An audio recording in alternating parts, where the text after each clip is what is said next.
Hello, good morning. Good morning. Welcome everyone to our latest webinar. That's Local Authority Development Viability 2022. And as people are arriving, Andrew, I'm going to turn to you. Why did we want to do the webinar on this particular subject at this point in time? Good morning, everybody. Good morning, Christopher. I think obviously development viability is really important, and I think local authorities are a big seat in the sector. Lots of kind of new developments coming up, new teams being formed, private companies being set up, and there's always this question about viability. What is the best way of doing viability for local authorities? And there's a number of different ways it looks like that that's happening across the sector. And it's just a chance really to kind of reflect, speak to panels who people actually doing it on the ground. Certainly I'm working with lots of local authorities and advising and helping them, one, to get the best out of ProVal, one, to kind of take a kind of view on it. But essentially my beef about kind of development viability in local authorities, that it has to come earlier. Too often I see schemes are down the track, and then I get involved in viability, and then we're trying to kind of move things around and bring councillors on board and get them kind of their experience of seeing what the challenges are. But viability it should be at the heart of it early. As soon as you've identified that site or scheme or land, then we should be doing robust viability assessments, challenging the finance team and getting a really good understanding of what assumptions we are putting into it. And we always must come back to the main part of this, is that can it support its debt? Can this scheme support its debt? And does it have an adverse effect or a positive effect on our business? Whether it's a local authority business or an RP business or a private developer's business, the fundamentals of viability is, does this scheme pay for itself? What do I need to do to make that happen? And viability is not just a tick box. It should actually help design. You should be kind of challenging your designers alongside your viability, and shape it together. Too often, and I'm not going to name any names. Hi Mark, how you doing? And Leeds Council, I've worked with a lot, but no, I'm only joking on that, I'm only jesting. But it really should be there at the forefront of the shaping of the scheme that you're doing, and challenge those architects and designers of what number of units and size of units and impact of the unit that you're doing. So I'm looking forward to hearing people's presentations and comment after that. Absolutely, and viability has become increasingly difficult. Jonathan Walters, the regulator, said that this is one of the toughest periods he's ever seen, and especially with net energy zero, which is why we're really pleased that Sophie Round has agreed to share her sort of techniques and what she's doing at City of York right now with the energy zero ambitions in accordance with viability. So this is going to be an interactive webinar towards the end. So what we want to do is try and encourage as much conversations as we possibly can. This is just a little rundown of the day. There are some changes to this.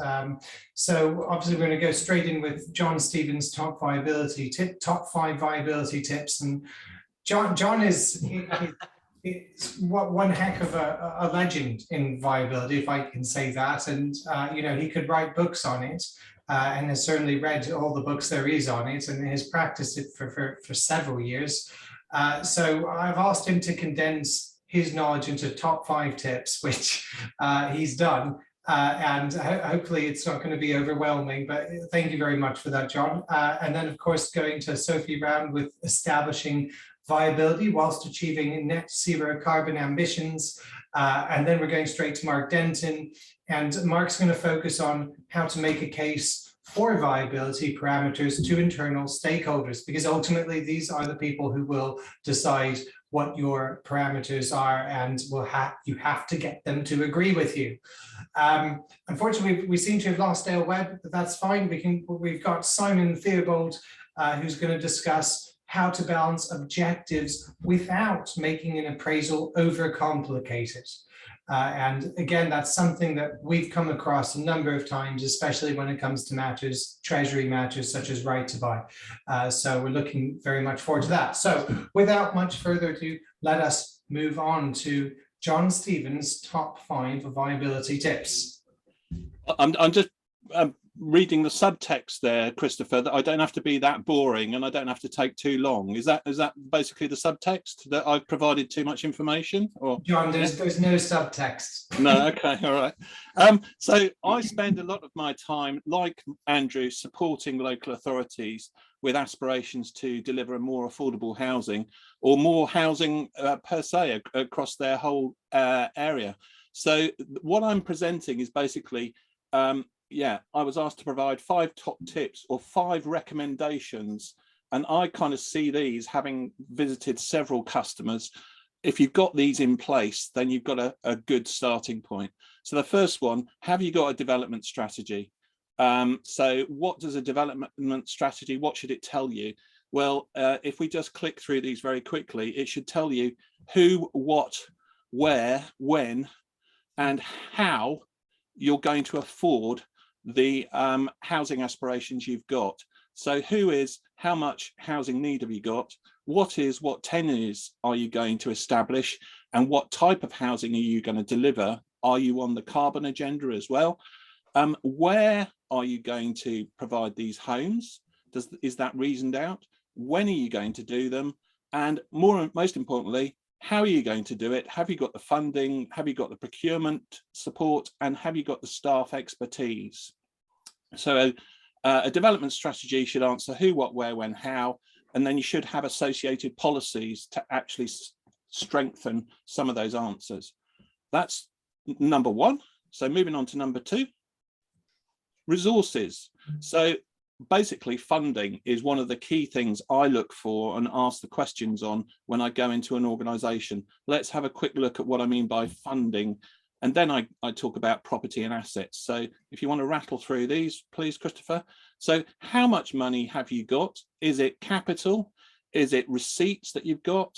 Right to buy receipts? Is it borrowing? Also, have you got land and property assets? So how much resources have you got, and where is it coming from?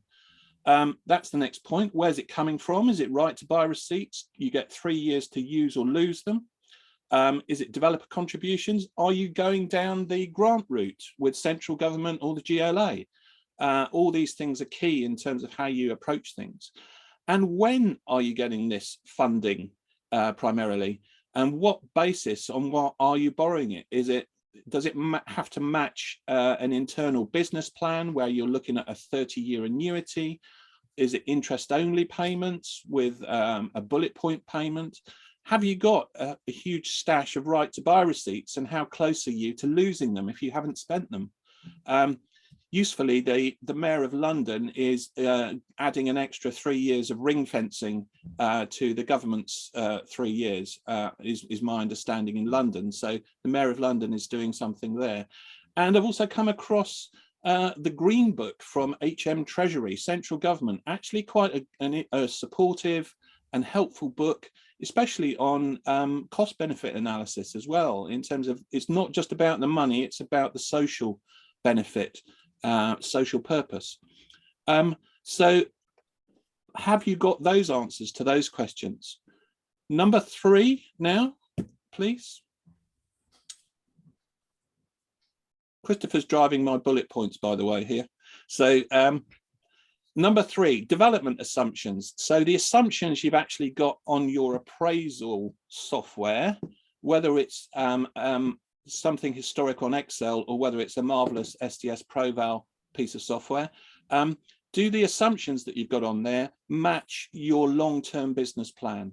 So if you are a landlord with over 100 homes, you should, by law, have a housing revenue account rolling 30-year business plan.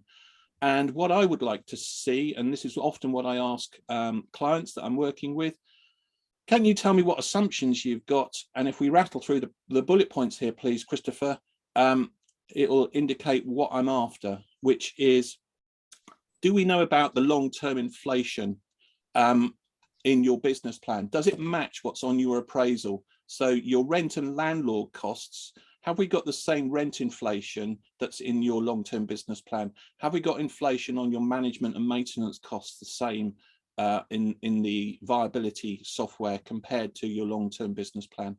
How are your management costs? Dealing with local authorities on new build development, I've seen a range of, well, anywhere between £0 and £1,000 per unit and per annum, and that's quite a range. The approach most developers of new stock take is, we've already got existing housing staff, and we will actually put this addition of new units under their responsibility, and there may be a marginal cost for for management, or sometimes I've seen £0, yeah, as a consideration. Yep. And it will all affect what net rent you're able to then pay off the loan for the scheme. And what's going on with planned maintenance, and has it been discussed with asset? Usually it comes back as, well, this is what our budget was last year divided by the number of stock. This is the allowance we'll put in for long-term maintenance. Is that accurate? And what effect does that have on the viability? Could we press on, please, to point 4? I don't want to use up too much of my 5 minutes. Have we got another slide, Chris? We do, yes. So point 4 in my 5 top tips, or resources as I kind of think of them, have you got a program management system in place with approval gateways? Yeah. So what is your standard reporting format? Would that be the same that you would use for reporting on development schemes? Just trying to be smart and actually not reinvent the wheel. Could we rattle through these bullet points, please, Christopher? Yeah. So have we got approval processes agreed at key stages? And that might be at contractual and grant stages. It might be at pipeline approvals. Gateways, that's the term of the day. That's what Homes England use. That's what we use in terms of approval gateways.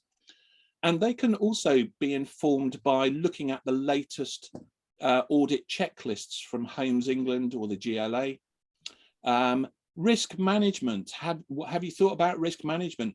And alongside the green book that's available from the Treasury, they've also produced the orange book. Look at them with their colouring books. That actually looks at the management of risk, and it's actually quite a good read. And exception management. If you're like that. Yeah, if you're like me, yes, if you like that. Yeah. If you like that kind of thing. Green and red book on Sunday night. I'll do the reading, you do the colouring, Andrew. Exception management. Have you informed people about what if there's a cost overrun? Who has the delegated authority to authorise cost overruns? Have you got that under management? You know, is it under your financial regulations? And finally, there's a point here, I think, Chris, if you hit the button again, in terms of local authorities, what can come into play is actually the electoral cycle. So at what stage are you in with the electoral cycle? And that has an impact on potential projects. It also has an impact on planning, and it also has an impact on people's ambition as well, in terms of what projects may proceed or may not be supported. And finally, how am I doing for my 5 minutes? We're coming up to point number 5. You're doing fine. Yeah, okay. Point number 5. Try and work smarter, not harder. Start simple, start with a win, start with what's in your gift. Don't be too ambitious. And believe it or not, you actually have a lot of development already going on, whether it's through environmental health, whether it's in your planning arena.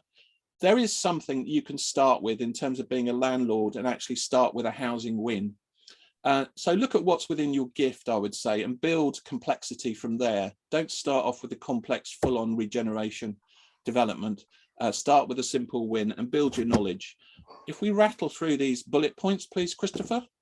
Look at your local knowledge and networks. It's actually a Homes England strategic objective to work with local small medium enterprises. That means what local businesses, local builders, when they're not asking you to work with the national house builders, they're saying we want to support the local economy. And there's a lot of local knowledge and a lot of network and people who actively want to support you in your local networks. So be smart and connect with your local networks, make friends in your local networks. And then thirdly, you actually got a lot of benefit inside a local authority. You've got access to planning, estates, legals, finance, yeah, and the housing authority. Any housing association will pull your arm off for that sort of access and link. So make it work amongst yourselves. And is housing a strategic priority for the local authority? Do they push beyond the silos of different disciplines and actually say we need to make this happen? Look at joint ventures and partnerships. I cannot believe the amount of time I see where I go into a local authority and I ask them about partnerships with existing providers, and there isn't too much going on. They're seen as the competition, not the solution, in terms of working with RPs and HAs. When we look at the expertise resource, because of the right to buy and the movement out to housing associations, the skill set has unfortunately moved within the RPs and HAs. It's moving back into local authorities, hooray. But maybe build on those partnerships and maybe do some joint projects where you actually learn together and suit each other's skills and resources, because local authorities have land, assets and low borrowing, which again, housing associations would love to get engaged with. And you can on lend to them. And final point, redeveloping garage courts is harder than other people think. Everybody looks at garage courts and points at them as the untidy parts of your neighbourhood and says, well, start there. Well, in my experience, they're one of the hardest things to get right, because people have bought garages under right to buy. It's about negotiation. It's about buying garages back. One of the best solutions I've seen is actually setting up neighbourhood storage solutions, you know, like the sort of yellow storage warehouses. A transfer authority that I was working with, it was the last thing they could actually deal with was actually these neighbourhood garage courts that they'd taken over with the stock transfer. And the only solution they could come up with was, let's look at neighbourhood storage solutions and business startups, because everybody was using garages, not for garages, they were using it for small business startups. So why not follow the trend? Yeah. I'll leave it there. There's a lot of passion here and I could ramble on all webinar, but hopefully maybe the headline 5 top tips are helpful to people. Thank you very much, John. Really appreciate that. Really extensive there. What we're going to do now is we are going to move on to Sophie.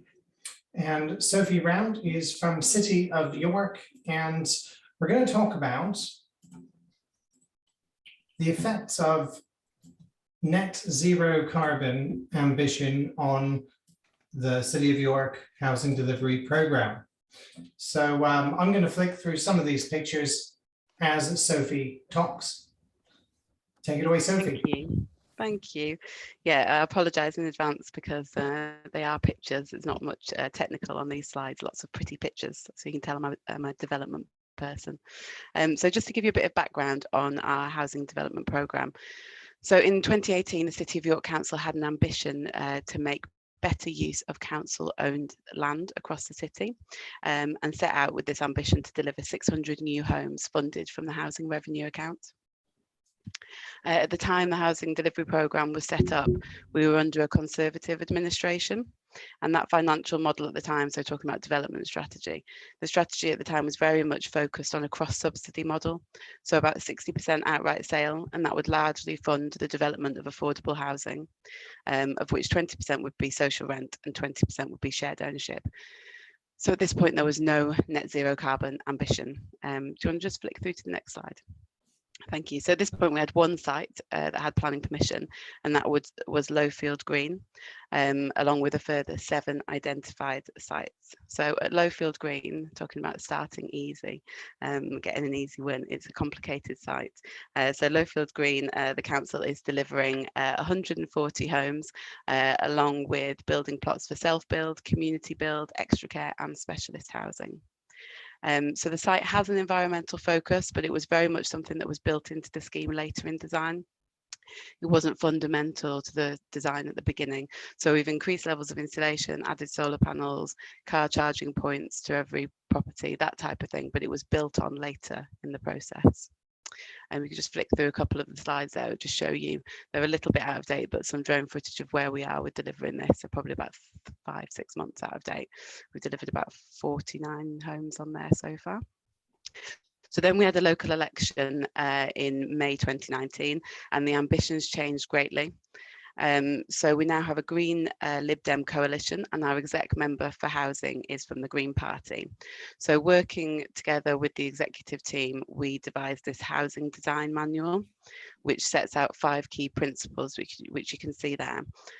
So these are delivering the housing that residents need, building healthy homes and neighbourhoods, creating distinctive and beautiful places that bring communities together, reducing our impact on the environment and residents' energy bills, and supporting sustainable transport choices and connectivity. So I'll run through those, mostly to demonstrate that our challenges with viability stem from the level of ambition that we have as a council. So I think if you just wanted to focus, your sole focus was net zero carbon, then you may not have, you may be able to achieve viability easier than we are, because we have this very broad, holistic approach to sustainable communities. So we want to look at high quality public realm, we want to look at intergenerational living, everything's built to national space standards. So which is great, and it's amazing to be part of that programme, but it's also very challenging when it comes to viability. So you can just skip through as we go through the next few slides. There's only 3, I think. So I'll just show you on the slides some of the projects that we're working on. So just running through some of our challenges. So the change in ambition greatly impacts our viability model. So we've gone from a cross-subsidy model, which was generally really well understood by internal stakeholders, politicians. So you build some houses, you sell them, you make money, and you subsidise the affordable stuff, and you maybe have a little bit of debt to pay off. And the truth is that with our new ambitions, that significantly sort of changes that model, and it isn't effective in the straightforward way it once was. Proval's been really beneficial to us because we use it from the outset with these projects. We didn't at Lowfield, but we do now with all of our projects that come forward. We look from the very beginning, and mostly we use it to interrogate our unit types and look at how each individual unit is performing. So we know that we see our best returns in 3-bedroom plus units, and that smaller units, 1s and 2s, particularly those that are flatted, so with circulation space, often don't make money as a market sale product. Clearly, as a council, you don't want to be building things that cost more to build than they do to sell. So we have looked at our housing need in York, and our need for affordable homes is predominantly for the smaller homes. So we've heavily weighted the projects with additional affordable smaller units. That's not to say we don't deliver 3s and 4s, we do, but not in the same quantity. We've also seeking to increase our affordability levels on the schemes. So in passive house schemes, we're looking at nearer 60% affordable. So 20% social rent, 40% shared ownership, and 40% open market sale. So we've got increased subsidy on those planning gain units. So this has increased our longer term funding requirement, but delivers better long-term results for the projects. So the next point I wanted to make, and you can skip on to the next scheme, was to look at these assumptions and agree these with finance. I think it's already been touched on, but being a local authority, we have great benefits delivering the HRA, we have great benefits, reduced levels of borrowing. So we're just pushing finance to sort of let us make the most of those benefits. So extending NPV discount periods to mean we can do as much as possible. Also questioning some of the assumptions that were going into the model. So like John's talked about, some of our major repairs assumptions were the same as they were for existing stock, and actually being able to push back on those and saying, let's factor those in from year 7, 10, whatever it is. So every little helps, I think, to try and bring these projects forward. I think also when you're working with internal teams, particularly finance, I've come from the background of developing RPs. So I think understanding what a big adventure this is and sort of the risks that they see from sales and trying to work with them and bring them on that journey with you all the way through is really key. Another element is the sales revenues. So at Lowfield, we were very conservative all the way through with the sales values that we were going to achieve. And now we've come to selling them. We're seeing really, really big increases on where we initially thought we would be, which is great and a really welcome return to finance. But I think if we did that with net zero carbon, we'd never get anything off the ground. So obviously you don't want to overstate your values and then be in a difficult position. But the way we're dealing with that is we're factoring in a sales contingency between 5 and 10%, depending on the level of risk that we see in those projects. And then we'll go quite bold with the values when we put them in. So we're sort of trying to be as confident as we can with those. We take a lot of advice from sales agents that work in the city, and we're trying to take a lot of advice on the market for passive house because it's just starting to be known now. So trying to understand the markups that there are in those for the open market sale, especially when we're only looking at potentially 40% open market sale, we really need to make those units work for us the best way we can. And I suppose my last point is making sure that the costs that go into your model are as accurate as possible. So our design costs are certainly higher. We're working with an architect that's got passive house experience. We've also got passive house consultants, which add to those design costs. But some of the reasons for our increased design costs are because we are doing such an ambitious program. So we do a lot of community engagement and other things. So that's probably part of the reason our design costs are typically 2 to 3% higher than I would have expected previously. Our cost advice is very thorough. We have great cost consultants working with us, and we receive full cost plans at the end of every REBA stage. And we try and carry out value engineering with the design team, so very design-led value engineering at the end of each REBA stage. And I think that's really key to making sure you're not landed with a scheme that's unviable once you get a tender return back, and you end up doing lots of VE, which really impacts design at the end. So those are my key things. I'm hoping that the struggles that we face at the moment will reduce as things like air source heat pumps become more mainstream. I think if you're looking to generate surplus and make money for your general fund, then zero carbon probably isn't the way to go at the moment. But I think local authorities have always been pioneers of good quality housing. And so we're using those benefits of the HRA wisely. We can do something really pioneering. That's it for me. Thank you very much, Sophie. Really appreciate that. So I can see there's hands up. We're just going to get through the presentations, and then once we've disseminated all of that information, we're going to go straight into the live Q&A. So if you wouldn't mind waiting for that, I would be grateful. So let's just get rid of this. And now we are on to Mark Denton from Leeds City Council. Mark, welcome, and thank you so much for sharing this important presentation on how to deal with internal stakeholders, because ultimately they're the ones who are going to be making you're the one making the decision, they're the one signing it off. Okay, thanks, Chris. Hello, everybody. I'm Mark Denton, Head of Council Housing Growth at Leeds City Council, and thank you, Andrew, for that warm introduction for our programme. I must remember that next time your bill comes in for ProVal. If you want to go on to the next slide, please, Chris. Yeah, so just, I guess I'm not going to get into how we manage them, but perhaps how they manage us. But just to give some context, we've set ourselves, the council set itself a target of 1,500 new council homes by March 2025. And that's an extremely ambitious and challenging programme when you haven't got land to build 1,500 new council homes on. So I guess the three viability areas, the particular ones that we are looking to address, are building our new build stuff on our own council owned sites, and you can see the numbers there. Then a mixture of buying back ex right to buy properties, and also then looking at purchasing off the shelf new build stock from developers who are busy developing. Nobody spotted the housing market crash yet, where lots of developers are wanting to sell units to councils or RPs at the moment because they can self-refund. As Sophie said, we just see values going up and up. I guess the two that aren't mentioned there, but it's worth just kind of touching on, is we are beginning to look at whether or not we do some mixed tenure in certain areas, and we're looking at a pilot scheme there, but we haven't kind of got that fully worked through yet, and it's something that we would be looking at. And I think the other one is there's a difference obviously between buying product which is on an existing developer site, if you like, and then people coming to us with one-to-one opportunities to buy a new apartment block. So I think there's a range of different viability models that need to be built, and we're kind of on with developing those. Just a little bit of context in terms of the viability arena that we're working in. So we've got a Labour administration, so I think you know, all the parties within Leeds support council housing for rent. It's highest quality, lowest price, best value for money, and pay back really quickly. So it's the perfect, and also do it very, very quickly. So it's the perfect storm of that kind of price, quality, time triangle.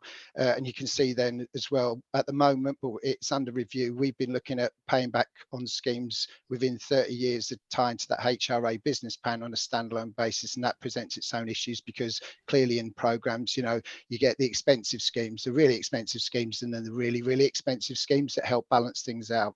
Next slide, please, Chris. So I guess in terms of managing the stakeholders, or what we're looking at in terms of stakeholders, it's the expectations that come from them that we need to deal with. So I think it's clear to us, and it has been for some time, that we have an enhanced specification. We don't just build to planning and building reg standards. We've always built above that. There's always an element of bespoke as well. It's been interesting talking to other people around the country in terms of how they're delivering affordable housing.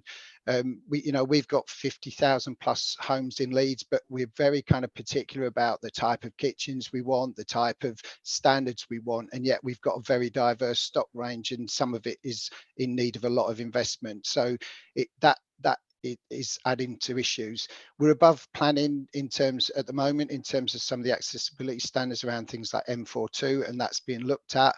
And I think one of the things is, I just describe it as that exemplar standard, but not a viability test. So it's interesting what John said about all this advantage of being in a local authority, because the planners just do exactly what you want. They don't. If anything, we're looking at stepping back now and engaging planning consultants increasingly to challenge ourselves about that, because we do feel that we're quite often, as the council, expected to deliver exemplar so that others do as well in the city when we know that they can't.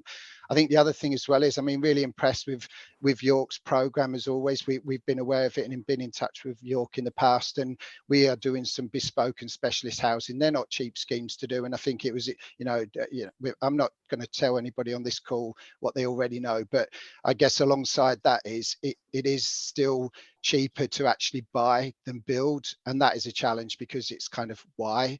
But there are reasons, because I think what I'd just say there, and we'll move on to the next slide, is I think part of the challenge for us at the moment, the viability parameters shifting, is around, do we want to behave more like a developer, or do we want to continue to be a local authority doing exemplar things? But clearly that doesn't mean we can do it at any price. Next slide, Chris, please.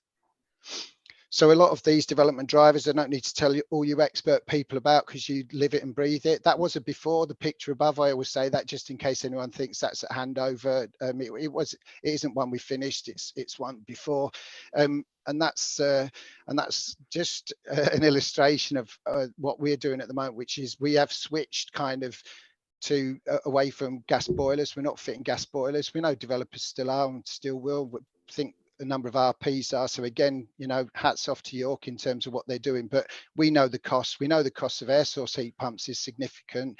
The cost of ground source heat pump solutions even more. I think the other thing I would say, just touching on this briefly, is that I think the other thing is, with the best will in the world, if you do all of the things that John said, and they were really good tips, and I was ticking a number of them off thinking that's great, is we've still found not just the market generally being challenging. It's interesting about SMEs. That would be really good to hear from others on the call about how they can engage SMEs. It's something that we're looking at, because we are working with nationals, generally speaking, to try and get surety of delivery. But closing out people like, let's say, the water company, I'm not mentioning them, hopefully this isn't being recorded, but some of the utilities issues we've had with costs just rocketing. So you think you get all your cost planning right, and then you think you've got planning, well, you've got planning permission, and you still get turned over because utilities change their mind or have other requirements, and the costs on some of the bigger sites. We don't have lots of bigger sites, but the prelims costs are just colossal for the delays going back for planning. You know all this. I'm not going to teach you to suck eggs, but I'm just saying that all of these, with the best will in the world, doing gateways. We have gateways, John. We do gateways, and we do actually do some cost planning. We still find challenges. Next slide, please, Chris. So I guess in terms of where we are at the moment, because it is it's a moving feast, that we are in a position of changing at the moment, is the list there is the list of things that we're asking ourselves at the moment in terms of what we do. We haven't been able, I'd say, rather than wanted, to always have more of a cost-led approach. I totally support and agree with that, but I think I would say if we look at some of the schemes that we were building 2 or 3 years ago and the absolute sea change in terms of some of the specification and costing issues, it has been a very rapidly changing market. So we're going to try and get that up to date. As I said, I think there'll be a bit of an internal hearts and minds battle around, do we go to the lower end of NDSS? Do we do higher density sites? Do we have less public realm and everything? And again, you know, that isn't where we've been. It is where probably private developers are. I'd be interested to know with RP colleagues where they are. Just another one on that, not a kind of not a point of conflict or contention, but one of the things that we are trying to look at is MMC, looking at off-site construction. Some of the procurement frameworks that RP partners have set up, really successful ones now, that are beginning to show benefits in terms of MMC, are not open to local authorities, and that's a real disappointment to me, because I just feel that we potentially, and then looking again to develop something new, reinvent a further wheel. It already feels to me like there's lots of wheels on the MMC wagon, and it just feels like it would be really good to do that more in a more joined up way. So if there's ways of doing that or stuff we've missed, I'd love to hear about it. As I said, planning and highways in our pocket, obviously, because we're part of the council, it's just not the case at all. Next, and I would just, the other thing I just touched on there is just this thing about traditional tendering and doing more design work ourselves, and then traditional tendering and SMEs would be really interested in people's experience. So just to kind of wrap up, in terms of next step, I do think there's, you know, as usual, just like we have with specification, loads of conflict, you know, hundreds of different things that we have to comply with, quite often conflicting. How do we reconcile these different drivers to land something that ticks all those boxes, both from the quality point of view, from the viability and payback point of view? It's interesting about the kind of climate measures, because, you know, we know ground source heat pumps cost more, but who knows, do people know yet what the long-term life cycle implications, kind of relative costs are of an air source heat pump solution? Because at the moment it feels like it's cheaper at the beginning, but you might end up paying more over time. And we're hoping, if, you know, subject to right to buy, we've got these for 60 years and more. So what do we do about that? We are focusing on the box and accepting that we step in as things like that burnt out pub and various other regeneration challenges. We get to develop all the sites that nobody's touched for the last 15 or 20 years. That's the program. That's the benefit of being within the council. It's very rare that you get these really lovely non-contaminated, I haven't seen one yet, you know, a perfect greenfield site that's got absolutely no restrictions. Please tell me that you've all got programs like that, so I can say well done and good luck. And as I say, the other things that we're doing now is looking at building those viability models around both the rent principles, the viability principles, to see how do we kind of, you know, everyone else is doing that. I think we are going to do that, hopefully, which is we take longer to pay back because you cannot achieve everything. The other thing I would say is, and it is outside the council, but it absolutely affects it, is the commercial position being taken by contractors, and totally understand it. But as I say, there's one thing getting your cost model right sat in the office, but when you're actually out on site, if you haven't got the right commercial and risk position with your contracting partners, then I'm afraid the contract usually comes into play at some point. I believe I've done that, and that's pretty quick. So sorry, that's it, I think, unless there's another slide I've forgotten about. Thank Excellent. you. No, thank you so much, Mark. Now, I do have an announcement. Dale Webb is in the building and will be giving his presentation. Dale, thank you so much for joining us. And, oh, are we getting, can we hear you, Dale? I think so. Perfect. Okay, so go ahead and share your screen. I've given you permission. Okay, spare me a second. Dale Webb is going to discuss viability in the Southwest. And then following that, we're going to finish with Simon Theobald. We'll see some questions. Please do keep them coming, and we will work through them when it comes time. Hopefully you can all see that, can you? It's looking great, by the way, over there in the southwest, Dale. Lovely. Can you see my screen yet? No, we can't actually. Oh, okay. I unclicked share, so I'll select. There you go, perfect, you got it. Apologies for that. We're more Teams based than Zoom. So while the family get Zoom on a Sunday, work get Teams Monday to Friday. So morning, everyone. Nice to see you all. Yeah, so I think a lot of what I've got to kind of discuss today has already been covered by some of the earlier speakers, but it's more of a southwest slant. So I've got three real key themes today: build costs and inflation, funding, and supply chain. So I think it's no great surprise that in the southwest we're seeing unprecedented, inflation costs going up, 40-year high on material costs, but also I think as new technologies are coming to the fore in terms of the green agenda and things like that, the operating costs of that are also increasing, and that often then sees us taking tougher decisions at the build stage, and so your capital costs are going up because you're putting in the higher quality materials. As a local authority, we obviously absolutely support the quality side of things, but it comes with its cost. Developing in seaside locations, for example, you've got glycol finishes on your air source heat pumps, which means a higher cost, and the cost of operating is going up as much as the cost of building. So that's a challenge that I think all providers are probably facing. But you can get a location based slant depending on what your weather conditions are and things like that.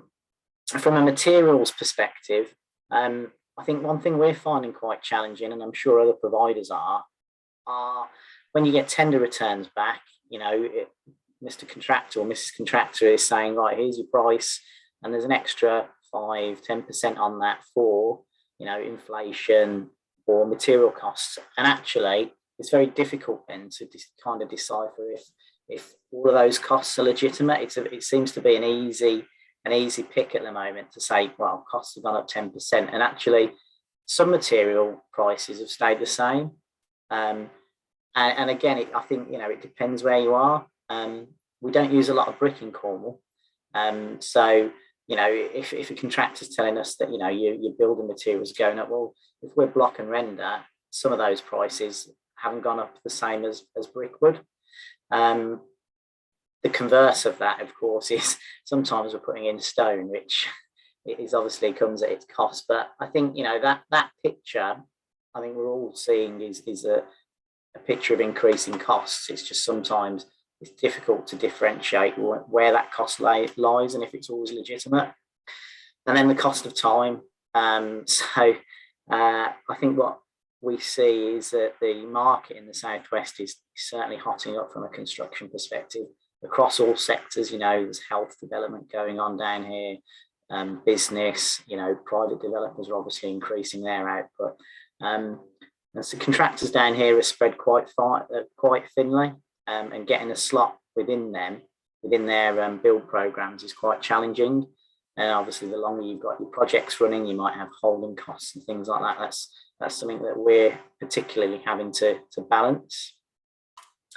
From a funding perspective, a few key points really. So we've got obviously conflicting and changing requirements, and I think Mark talked about some of these earlier, but and Sophie as well, in particular around the green agenda.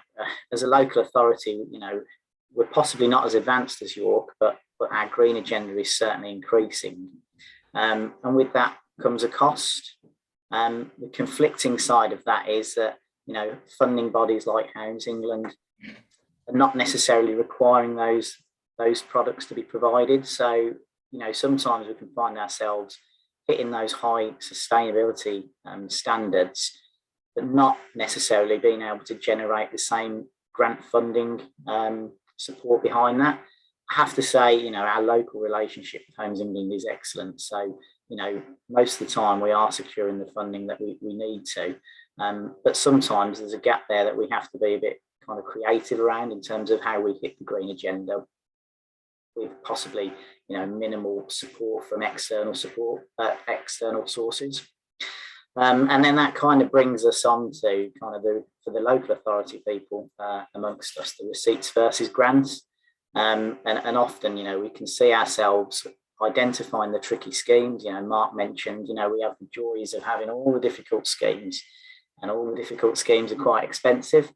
And that can see you eat into your receipts pretty quickly. If you've got higher build costs, which, you know, your receipts are probably more equitable than a benchmark grant rate, we could actually quite allocate our receipts quite quickly, which isn't an issue, but it does take away some security. And we mentioned before about, and the next point on this slide is around deliverability. You know, if you've got schemes where deliverability is maybe at risk, and you're at risk of losing external funding because you can't influence delivery, then it's always nice to have that kind of support mechanism where we can swap, you know, we can mitigate the loss, we can swap out external funding for our internal. Clearly, we'd like to use our internal on the schemes that genuinely need it, and reducing that balance is obviously a risk that has to be factored into it, you know, programs as a whole. And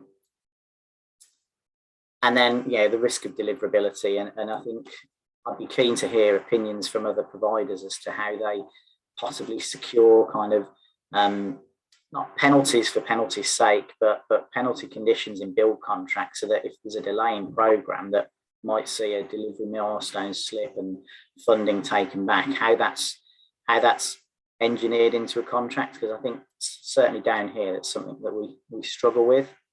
And I guess the other point I'd make on receipts as well is the point was made earlier around rising house prices, and I think, you know, we need to pay careful attention as to if the house prices are rising, maybe right to buy then doesn't become so attractive, even with discounts that tenants are entitled to, and you might see a slowdown in receipts as well. So I mentioned that we could spend all our receipts very quickly, and if they're not being topped up, that's certainly something that we're going to have to think about for the longevity of our programme.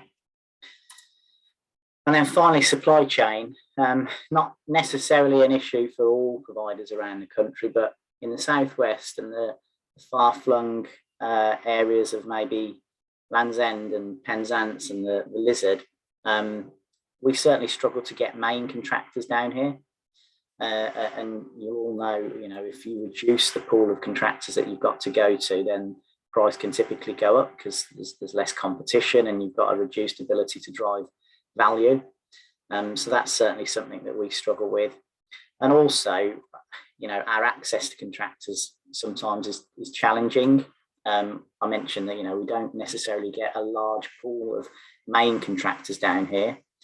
And we do look at other frameworks. I think someone mentioned earlier about the good frameworks that RPs are setting up.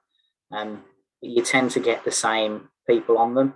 And we've got great relationships with the main contractors that we work with down here. But driving value with them is challenging because of that small pool. We're certainly keen to work with SME contractors, but again, it's difficult in terms of taking them on I think what we call the procurement journey. You know, we have particular requirements around health and safety accreditation, insurance requirements, and things like that. And whilst some of the SMEs that we work with have got the ability to get that and to are more than capable in delivering in those areas, it takes the time to kind of get them up to that level of understanding and taking them through the process. And understandably, not all of them want to do that, particularly when the market's quite hot and they can get work elsewhere. So accessing the SMEs is something that we're desperate to do because we really feel that it'll offer us better value. But that's a trade-off and a balance in terms of the time it's going to take to do that. And then finishing off really, and it links to one of the main reasons why we're keen to get onto using SMEs more and more, is that the skill level within them is sometimes a little bit higher. We're finding that main contractors, despite delivering, you know, really good housing schemes for us, sometimes it can be a little difficult in getting the finished product to the standard that we're kind of accepting of. And some of that comes down to, you know, them struggling with a supply chain of subcontractors in terms of, I guess, that how they're driving their supply chain. Whereas the SME contractors, I think we find, because they're a smaller pool and they you know, they work on smaller projects, they take a little bit more time and care on some of the work that they deliver. But some of the main contractors we work with are really trying to address that. You know, some of the contractors we work with are setting up skills academies, and they're trying to, you know, really tackle skills gaps within the workforce that they're with, and getting into colleges and kind of getting the general level of quality in delivery on. So it's not all doom and gloom. I hope it doesn't come across as that way. You know, these challenges, I think, are being seen across the board, across the country. From a Cornwall perspective, you know, we've just finished delivering 1,000 homes through, you know, various methods, and you know, we're now embarking on a new business plan that's looking to deliver 1,700 homes over the next 6 to 7 years within our new administration. And, you know, there are challenges to work through, internal governance, to try and address some of the issues that I'd kind of talked around. But I don't think they're uncommon to the rest of the industry and rest of the country. And, you know, I'm quite interested to hear of any stories or similar experiences that the rest of the group have got. So that's it for me. Thank you so much, Dale. We really appreciate that. And if you wouldn't mind just hitting stop on the screen share, and then we can go to, or I'll see if I can do that. Oh yeah, I can do it, don't worry. I've got, okay, excellent. So I'm now going to hand over to Simon Theobald, who's going to discuss the importance of elegance within a viability, mathematical elegance. Elegance, is that what he's put it? Yes. So as the accountant on the panel, I thought I'd kind of come at it from a slightly different perspective, and obviously the term viability is absolutely key to us accountants. Really simple. How much does it cost to build? How much are you going to sell it for? And what are those future costs? And absolutely, yes, like all the points that have been made, how much it costs to build? What are those assumptions within the appraisal model? Absolutely, you know, interrogate and look at them, question them. But what I'd say is local authority finance people, I think a phrase I've used at a previous SDS conference was, you know, accountants, we know the cost of everything but the value of nothing. So we're very prudent in local authority finance. We're very I say designed around capital programs that is just about setting the budget and spending money. This whole thing about you're going to get some income and some costs down the line is a new thing to local authority finance. So getting that development finance expertise in the local authority is really important, and that understanding of what those costs are. You know, how much you're going to sell for, it's not a fixed price. As we said, markets change. There's an element of risk there, and what funding is going to be applied to your scheme. You know, the sort of use it or lose it, whether that be right to buy it. And I note the comment there, and I was going to say we've now got 5 years to spend the right to buy funding, and also 40%. But then if you've appraised the scheme at an earlier gateway at 30%, do you just throw the extra money at it, or do you use it for something else? So it's where that money is allocated and how it fits within the overall program. So viability, you know, getting to that number, is it contributing, making a surplus, or is it making a deficit? But also that viability looks at the cash flows and your borrowing requirement and the risk and rate of when you need to borrow.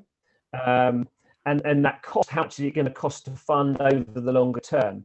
And then what are rent policies going to do going forward? So there's lots of changing things within that viability. So rather than as an accountant becoming an absolute number of a contribution or deficit, it's about managing those risks.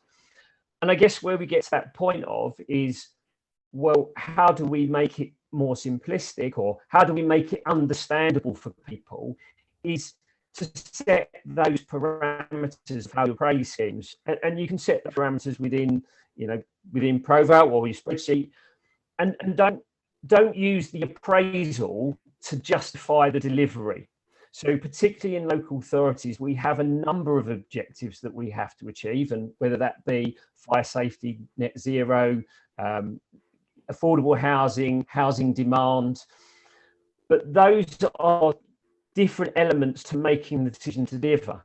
And then the viability has to be one of those factors in that decision model, rather than trying to overcomplicate the appraisal to justify, oh yes, look, it's break even, or it's making a small contribution, therefore we can deliver it. So I've had a number of conversations about, well, if we build these homes, we will save money on temporary accommodation, or we've got high void costs because these are all homes, or high res costs, and for every sort of saving that you potentially could make, you could argue for there's an additional cost in there.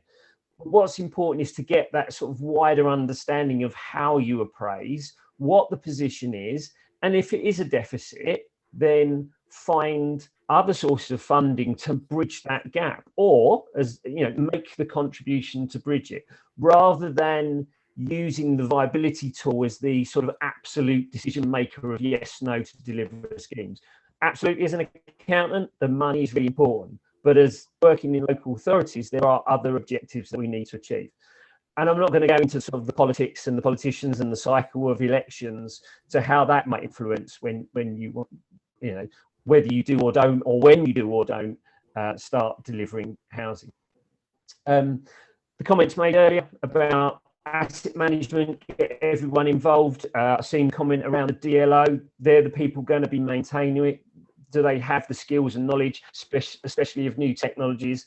And actually, what is that going to cost coming forward? I'm going to kind of wrap up now because I know there's some questions and we're running short of time. But yeah, from an accountant's perspective, make sure your finance team has the development finance knowledge. Don't use the appraisal as the yes, no decision. To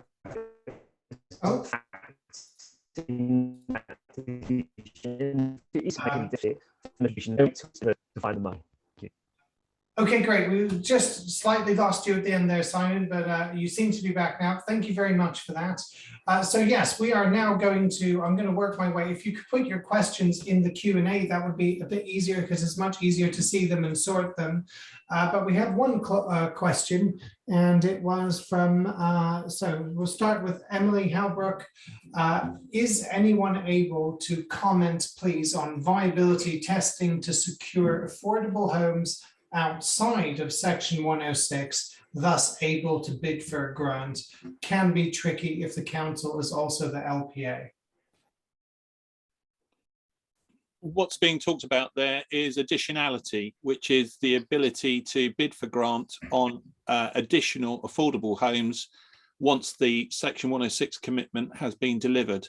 And it's standard practice for housing associations to have those deals with major house builders and also get grant on those homes. So I think the point that's being raised is, are local authorities picking up those additional units, and is there any conflict with them also being the local planning authority, which is the LPA description?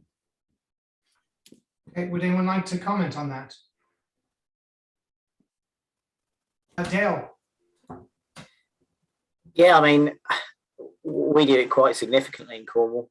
We recently entered into contract for 130 homes on a new garden village in St Austell. Only 30 of those homes were Section 106, and then 100 were open market, which we're then going to use grant to convert into affordable homes. I think a lot of it comes down to how you operate governance within the organisation. So whilst I'm in the housing delivery team, the affordable housing team is very much separate to us and very much part of the planning process.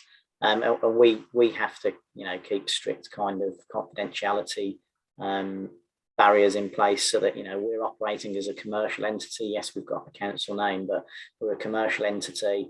You know, we provide a developer with the price that we'll pay for homes, and then they can decide if that's, you know, value for money, and then they can go back and have the discussion with the planning authority on viability grounds. So I think if you've got that clear break between what is commercial for the council and what is their statutory planning function, then there's no reason why it can't work. Thank you, Dale. Sophie?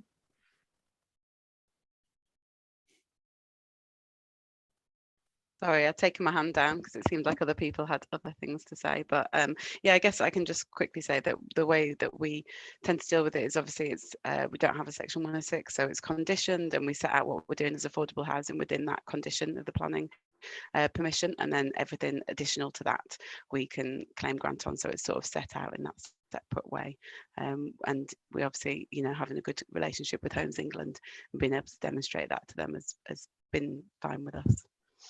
Brilliant. Thank you, Sophie. Mark? Yeah, just briefly, we've done this, but I think the different consideration has been we've got had quite a successful brownfield land programme where the council's made land available within Leeds for developers to buy and then build homes for sale on. And what we've been keen to do is not, if you like, end up tipping the balance to have more affordable on those sites than was intended, because some of those sites have been deliberately promoted to diversify tenure within some of the larger areas where there's been a lot of kind of mono tenure stock. So that's the consideration really. And then the other thing is that a lot of developers like building 4-bedroom properties at a certain price point, and there is a limit on the amount of 4-bedroom properties we choose to buy because we have got demand, but we would just not choose to buy and deliver it in that way, I guess, to those levels. So they would be the only constraints, but otherwise we're keen to expand that as a program for ourselves. Thank you, Mark. We're going to move on. So there's some, I'm going to try and sift through some things in the chat here. So we've got Claire Astbury. Hello there, Claire. Good to see you again. Question for Sophie. Was there any concern about the market appetite for open market homes that are built to more eco standards? Our housing company are a bit more cautious about that. Yes and no. So there have been some. I think obviously at Lowfield we're not selling, our site that we're selling at the moment isn't eco housing, but we've had very, you know, high success rates from that, sold all off plan. So that's built some confidence. I think we got a sales agent on board very early, so they work with us. They've been on passive house training, and we do a lot to educate as well. So we have our own sales brand, so it's sort of separate to the council. It's called Shape Homes York, and we work with a branding agency to try and get some of this messaging boiled down in a way that's easy for people to digest. Also in our site that's coming on in the new year, we'll have an innovation centre, which is to share best practice with other developers in the city, but also to educate buyers as they come in. So it'll also operate as a sales base for us as well, so that we can give people lots of information about what they're buying into.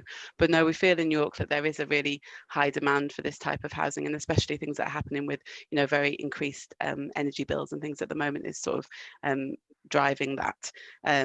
So yeah, I think the biggest issue is that we've got low parking on a lot of them. So a lot of them were 50% or less parking.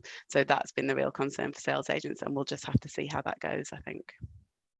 Thank you very much, Sophie. I see Claire has another question there, but it has been answered. We'll move on to James Wilson. Are other LA colleagues experiencing an increased reduction in risk appetite from members due to construction cost inflation, local government financing in general, and a squeeze on borrowing through tightening minimum revenue provision? That sounds like an accountant's question. So yes is the answer, and I guess that's the point that I was trying to make in my presentation, was that, you know, the cost, the viability and finance is just one element. My internet's gone. Simon, we're not, I'm afraid we didn't really get that. If there's any way you could maybe find a better line. I will. See if you can possibly reset. Would anyone else like to answer that question?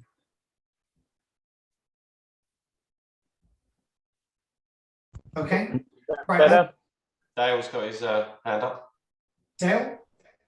Yeah, I think it probably depends very much on what political persuasion your authority might be under, and what also your strategic needs are. I think it sounded like that's where Simon was going to go in terms of those strategic aims. I mean, in Cornwall, we're very conscious of, you know, a housing crisis and not a high housing list in terms of numbers, but in terms of percentage of the population and availability of homes now down here in terms of, you know, second homes and holiday homes and things like that. So our members are actually still quite open to investing at the moment.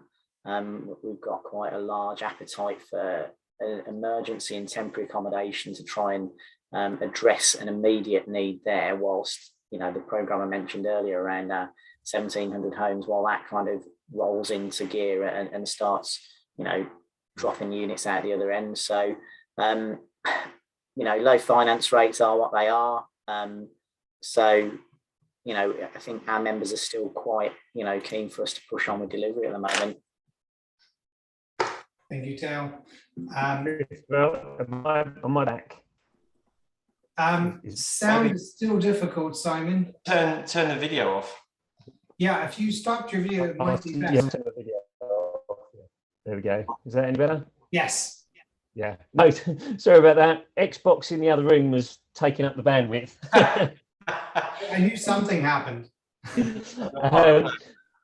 Yes. So I was saying that my presentation was sort of around that, was viability, and finance is one element of the council's objectives, and it has to be looked across a broad range of things, priorities that the council wants to deliver. But yeah, we've got low financing. There is a risk, but you've got to manage those risks going forward. It's not just a set of numbers on a spreadsheet and that's it, and it doesn't move. And if it's part of a longer program, over the development of the program, things will change. So yeah, it's balancing risk and delivering objectives. Thank you, Simon. We're moving on to Joshim Udin. I hope I got that right pronunciation-wise. Do joint ventures between a HA and a private developer attract lower finance rates? How do you robustly work with deficits, RLV comparison with land transactions? If so, how do you push back on comparison between land transactions and BLV? A lot there. There's a lot of questions there. We start on, do joint ventures between a HA and a private developer attract lower finance rates?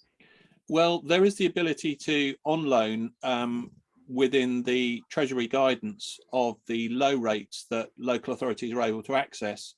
There are rules to that have to be followed. Some local authorities are doing that directly with their own development companies, and some are choosing to do it on joint ventures. So it is possible, but there are rules that have to be followed in terms of something like on loaning. How do you robustly work with deficits? Well, answering that question is you actually need to look at your program as a whole. You might have some negative schemes, hopefully balanced by some positive schemes, and you need to look at the whole business plan basket, as it were. So that's about program management and the rate at which negative schemes come into that basket compared to how many positive schemes come in. So timing and program management. Residual land valuation, RLV, comparison with land transactions. How do you push back on comparison between land transactions and BLV? I would appreciate clarity on what BLV stands for. Is it built land value or builder's land value? But residual land value is basically, I cover all my costs that are known, and the only variable is the land cost, which is the residual land valuation. Benchmark land value is what's been now added by Joshim. So when you work with a residual land valuation comparison, you look at all your costs before you then look at what you can afford to pay for the land. So ultimately, that's your viability assessment, and that's how you do push back on what you can afford to pay for the land. Sometimes the variable factor is either the land or the profit or surplus that you're able to make, or you actually need to look for subsidy to help out meeting all those costs. So access to subsidy sometimes help. At the end of the day, sometimes you just cannot afford to develop on sites if the land is too high, and there has to be a re-understanding of what the site is worth. And what we're seeing now is actually house builders taking landowners along with them on the journey through planning and viability, which then takes them on the journey of reducing their expectations on the land prices. I'll just put that out there. Yep. Thank you, John. Thank you. Appreciate that. We've got one here from Veronica Parker for Sophie. How do you find the mortgageability on the passive house units? Are there any issues with that? So the things that we're obviously starting on site with those, so we're not in a position of selling them right now. So things may come out of the woodwork, but the way that we've tried to make sure that that isn't an issue is by, you know, we've had to look at a different warranty. So NHBC, LABC, they're not really interested in timber frame, passive house stuff. So we've had to go to Checkmate, but we still have a 10-year warranty for these products. Building Control are very supportive of that. So in terms of getting our sign-offs for mortgageability, we feel that we're in a good position. We've actually had some conversations, this just shows how ambitious York is, but with the head of the Co-op Bank, and having these conversations about green mortgages, which I think are starting to happen. So there's going to be a 70% reduction in your energy bills, which is a heck of a lot of money actually. And so can people actually borrow a little bit more? So I think some of those conversations over the next couple of years will become more dominant. So yes, I think time will tell, but we don't anticipate there'll be anything that will prevent sales. I think as well, it's just that education piece, you know, around passive house, people saying, or you can't open a window if you live in a passive house, and all of these things. That's why we're setting up this innovation centre, and we're putting our sales agents on training, all of that stuff to try and sort of demystify passive house is part of our strategy. Brilliant. Well, thank you very much. So it seems that we have overrun now, as I sort of anticipated. I apologize for that. We fitted a lot of speakers in, covering a huge range of different minutiae within viability. So, you know, I'm hoping that this has been a really valuable conversation for people. So what I'd like to do is, I think it's probably time to end and everyone get back to their days. Thank you so much to everyone who gave their time here. We don't charge for these webinars, and no one here gets paid to do it. We are literally doing this to share best practice and to create a community. So Simon Theobald, Dale Webb, Mark Denton, Sophie Round, and John Stevens, and we're not paying John to do this, just so you guys know, he is doing it with the goodwill of his heart. Thank you, all of you, so much for doing this and for contributing. We really, really appreciate your support on this one. And, you know, tune in for the next one. Hopefully we'll be back in a couple of months. Brilliant. Thank you, guys. Cheers. you. Thank you. Cheers. Merry Thank you, Christmas. Merry Christmas. Merry Christmas. Sorry. Ho, ho, ho. Bye.